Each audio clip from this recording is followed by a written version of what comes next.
Good morning, good afternoon, good evening. दोस्तों, Kevin sir back from personal tutor. Standard 10th geography playlist आप लोग मेरे साथ देख रहे हैं। चैप्टर है सीबीएसई में रिसोर्सेज एंड डेवलपमेंट।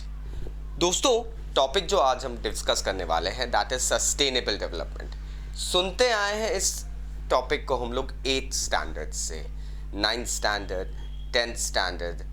हम धीरे धीरे इसको समझ चुके हैं, फिर भी एक brusher what exactly sustainable development, इसके ऊपर क्वेश्चन 100 से 150 वर्ड्स तक का आ जाता है। मार्क्स की वेटेज रहती है दोस्तों।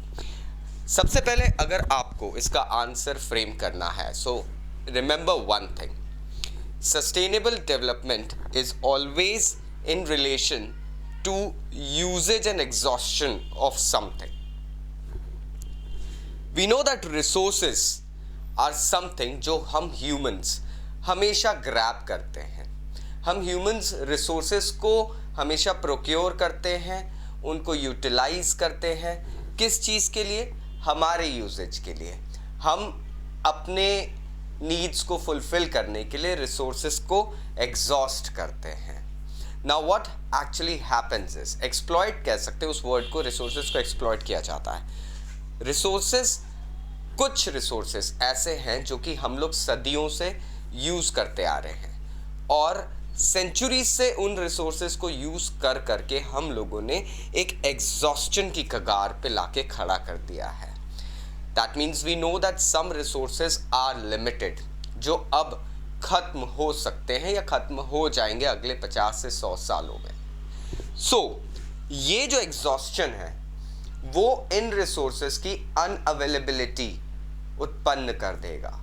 रिसोर्सेज लाइक कोल, पेट्रोलियम, नेचुरल गैस, ये कुछ ऐसे रिसोर्सेज हैं दोस्तों जो कि लिमिटेड अमाउंट में थे। एक टाइम पीरियड था, इनकी एक लाइफ थी। इनको रीजनरेट होने में, फिर से रिवाइटलाइज होने में ईयॉन्स लग जाएंगे, काफ़ी टाइम लग जाएगा इनको रिवाइटलाइज या मतलब।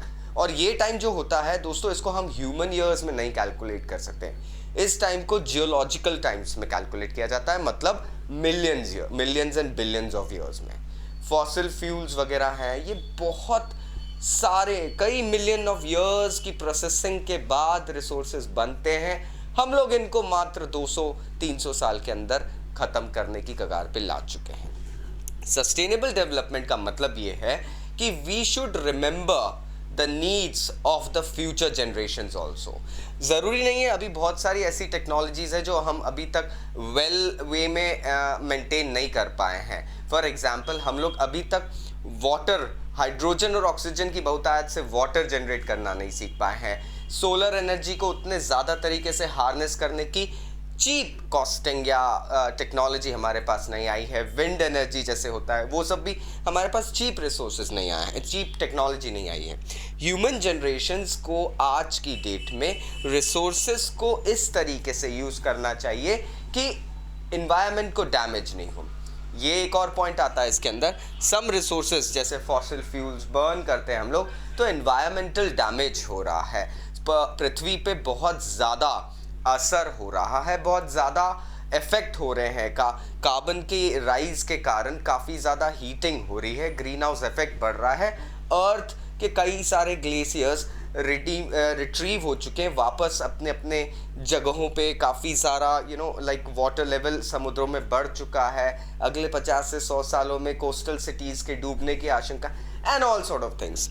We should remember that we should be using the resources without damaging the environment in the present, and there should be no compromise with the needs of future generation। मतलब आगे की जो generations आने वाली है उनकी needs को भी हमें ध्यान में रखना पड़ता है। किसी ने सच कहा है दोस्तों, this earth is not given to us by our forefathers but has been lended to us by our future generation। ये धरती हमें हमारी पुश्तों ने दी नहीं है गिफ्ट में, बल्कि हमने इसे आगे आने वाली जनरेशन से उधार में लिया है।